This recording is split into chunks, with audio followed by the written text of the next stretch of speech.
มีหลายคนถามมาว่าจ้อยไก่เจ้าเลี้ยงไว้เฮ็ดหยังเลี้ยงไว้ขายหรือว่าเลี้ยงไว้กินคือบ่เห็นจะเอามาเฮ็ดกินจักเทื่อเห็นแต่เลี้ยงอย่างเดียวไก่หลายปานนั้นคือบ่เอามากินก็คือทุกคนมื้อนี้จอยสิมาตอบให้ฟังเด้อก็คือไก่นี่แม่นเราจะเลี้ยงไว้กินเด้อเลือกกินเอาจังขายส่วนหลายมันจะเลี้ยงไว้กินโดยเฉพาะกินก็บ่แม่นกินแบบวันไก่ก็กินในครอบครัวเฮาหรือว่าคนแบบมาขึ้นดาวเสาเรือนก็เอาฆ่าไก่สู่เขาเจ้ากินแบบนี้นะทุกคนมื้อนี้จอยก็คือจะมาให้ต้มไก่ตามคำขอที่หลายคนบอกว่าอยากเห็นจอยกินซีนไก่ให้เบิ่งมื้อนี้จอยก็คือจะต้องเอาไก่มาตัวหนึ่งเพื่อมาคั่วแล้วก็ต้มแล้วก็กินกับแจ่วตับเด้อผู้ใดอยากรู้วิธีการเฮ็ดของจอยก็เกียมไปรับชมคลิปเต็มคลิปยามกันเลยเด้อว่าแล้วก็ไปเบิ่งคลิปยามกันเลยสบายดีทุกคนมินจากก็คือจะไม่ต้มไก่ทุกคนเบิ่งเด้ออย่างแรกเลยจอยก็ต้องไปเอาตัวไก่อยู่ในโลกก่อนก็คือไก่ที่จอยจะต้มมื้อนี้บ่แม่นตัวไก่ผูเด้อทุกคนแล้วก็บ่แม่นตัวไก่น้อยบ่แม่นตัวไก่กระเทินจอยจะต้มมันไก่แม่เฒ่าไก่แม่ที่มันบ่ไข่มันมีลูกมาหลายปีแล้วมันบ่ยังไข่แล้วบัดนี้มันเฒ่าพอแล้วมันเขาก็เลยว่าบ่ฮู้ว่าสิเฮ็ดหยังกับมันดีสิขายก็ส่วนหลายเขาบ่เอาตัวไก่มันอายุหลายแล้วมันก็เลยเฒ่าแล้วกินก็บ่แซ่บแบบนั้นมื้อนี้จอยก็เลยว่าจะมาต้มให้ทุกคนเบิ่งเลยคือจะต้มกินนี่แหละบ่ได้ต้มให้ทุกคนเบิ่งอย่างเดียวเด้คือว่าต้มกินก็คือไก่มันบ่ไข่บ่มีลูกแล้วก็มากินเลยเพราะฉะนั้นก็จอยก็ต้องเอาไก่มาแล้วก็ไปคั่วหลังจากคั่วแล้วต่อมาก็จะต้องมาเกี่ยมต้มด้วยทุกคนซึ่งน้ำต้มของจอยใส่นี่ก็จะมีแต่เกลือแล้วก็ใส่มะเขือเข้าลงไปหน่อยหนึ่งหลังจากนั้นแล้วก็ค้างหม้อจนมันเดือดหลังจากมันเดือดเราก็เอาไก่มาใส่ต้มเลยทุกคนหลังจากนี้จอยต้มไก่แล้วแหละต่อมาจอยก็ต้องเกี่ยมน้ำใส่ต้มไก่เลยทุกคนเพราะว่าไก่มื้อนี้จอยมันจะต้มให้จุแจวตับเลยทุกคนต่อมาจอยก็ต้องไปหาเก็บผักเตรียมจะใส่น้ำต้มก็คือจะเก็บใบมักดีดเดิมใบมักดีดนี่มันก็จะเป็นรสชาติขมๆเลยทุกคนใบมักดีดนะผู้ใดรู้จักแต่ใบมักดีดบ่ฮู้ว่าประเทศลาวคือการบ่จะหรือว่าแนวใดก็บ่ฮู้แต่ว่าประเทศไทยจอยก็บ่ฮู้ว่ามันว่าใบอีหยังใบมักดีดนะทุกคนอันนี้ก็คือจะเป็นใบที่มันขมๆนะจอยจะเอาไปใส่น้ำต้มไก่เดี๋ยวเพราะว่าจอยแต่ก่อนจอยก็บ่มักกินว่ามันขมแต่ว่าพอใหญ่มื้อนี้แล้วกินคือมันรู้สึกว่ามันแซ่บจังได๋บ่ฮู้แม่ทุกคนใบมักดีดขมอยู่แต่ว่ามันก็แซ่บ ต่อมาหลังจากเอาใบมักดีดแล้วต่อมาจอยก็ต้องไปเอาใบหนัวใส่อีกทุกคนใบหนัวก็คือกำลังป่งโคตรงามเลยแล้วก็สูงแห้งเวลาเอาบัดใดโคตรยากเลยเขาก็ต้องตัดลงมาแบบนี้เด้อทุกคนเพราะว่าเขาตัดแล้วมันก็ป่งใหม่คันว่าเขาบ่ตัดแล้วปลามันจะเป็นต้นใหญ่ต้นสูงโคตรใหญ่ไว้เลยแหละต้นใบหนัวอันนี้นะคือคันเขาปะไว้มันก็จะเป็นต้นสูงเวลาเขาอยากกินเราก็จะเอายากเพราะฉะนั้นก็เลยต้องตัดเพื่อให้มันป่งหน่อใหม่ให้มันเป็นต้นเตี่ยลงแบบนี้นะทุกคนเวลาเก็บมันจะสะดวกสบายอันนี้ก็คือจะเป็นใบหนัวเด้อ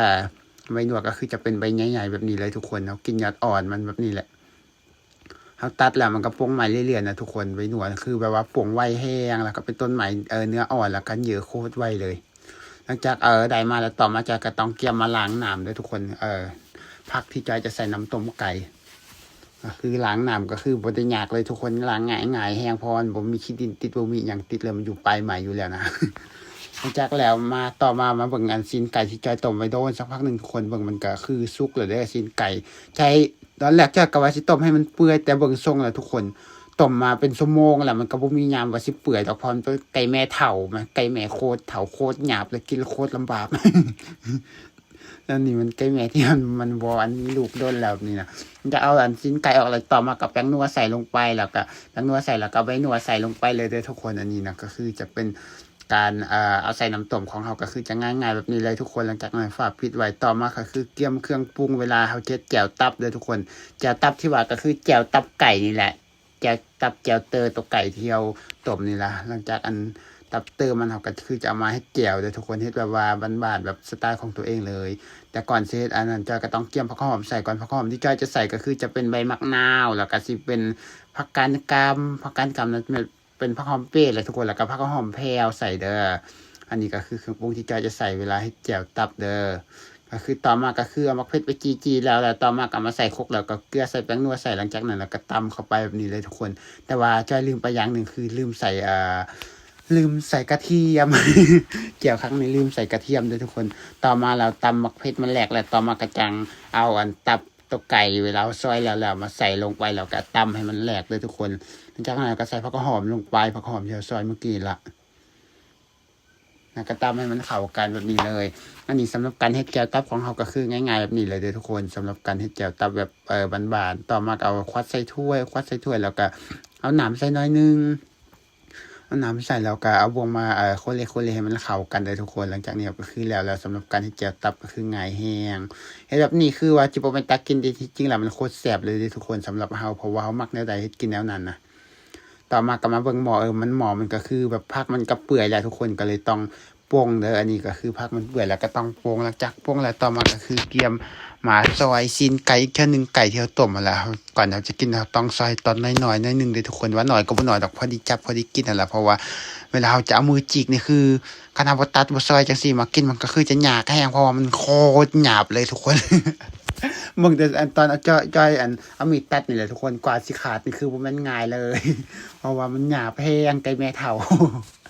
หลังจากนี้ก็คือแล้วทุกคนต่อมาก็คือเกียมหาข้าวกินข้าวเลยเด้ออันนี้มันเฮ็ดกินตอนแรกแกว่าเฮ็ดกินตอนเช้าสุดท้ายแล้วเฮ็ดไปเฮ็ดมาแล้วเที่ยงจังได้กิน เพราะว่าเฮ็ดอันกินนี่แต่ละมื้อทุกคนคือยากแฮงเพราะว่าบ่แม่นยากหรอกง่าย แต่ว่าใช้เวลาโดนแฮงเพราะว่าเราถ่ายคนเดียวตัดคนเดียวอยู่แล้วบ่แม่นถ่าย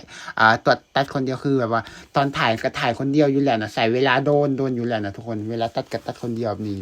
เวลามากินก็คือ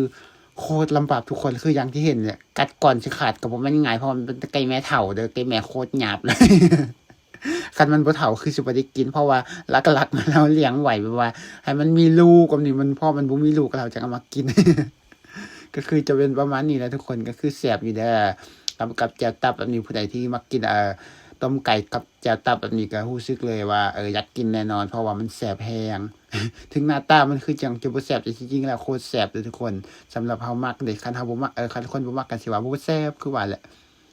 อันนี้คือการเฮ็ดกินของจอยมื้อนี้ก็คือจะได้ขอจบส่ำนี้เด้อผู้ใดที่มักเบิ่งคลิปแบบนี้ก็อย่าลืมกดไลค์กดแชร์กดติดตามให้จอยเด้อเพื่อเบิ่งคลิปต่อไปสำหรับคลิปนี้ขอจบส่ำนี้แล้วเวลาก็ไปบ๊ายบายพบกันใหม่คลิปหน้าเด้อ